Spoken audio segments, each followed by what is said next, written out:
Le père lança une raquette sur sa fille, mais la raquette faillit tomber directement sur elle. Elle était faite de fer, provenant d'une météorite, et pesait 500 livres. Mais le père mentit en disant qu'elle ne pesait que 100 livres. Elle devait frapper la balle 1000 fois par jour avec cette même raquette. C'était le seul moyen pour elle de gagner le prochain tournoi de tennis de table. La fille s'entraînait dur, chaque jour. Un jour, elle alla en secret observer l'entraînement de son grand frère, mais elle vit que son aîné n'arrivait même pas à bloquer un service normal. Il tombait encore et encore après avoir été touché par la balle. Après son départ, la fille décida d'essayer elle-même. Elle pensa que son frère manquait simplement de compétences. Elle appuya sur le bouton de la machine et se prépara. Une balle fut propulsée du mur à grande vitesse, mais la fille la renvoya sans hésitation. Des fissures apparurent sur le mur. Elle devint la première personne à réussir ce défi, mais pour elle, ce n'était qu'une partie de son entraînement quotidien. Lorsqu'elle partit, l'entraîneur entendit le bruit et accourut. Il retira la balle qui s'était enfoncée dans le mur et le mur entier s'écroula l'instant suivant. Le coach comprit que la personne qui avait frappé cette balle n'était pas une joueuse ordinaire. Il ordonna immédiatement: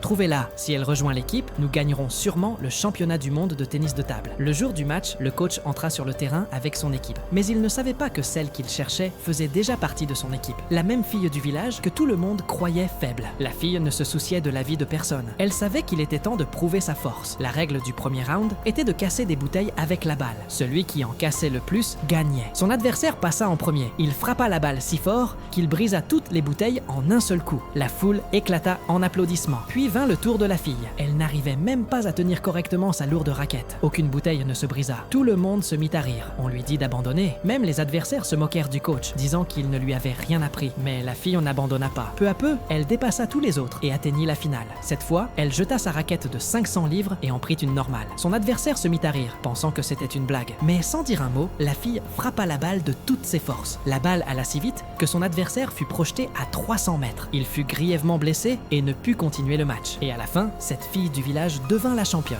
Abonnez-vous pour la prochaine partie.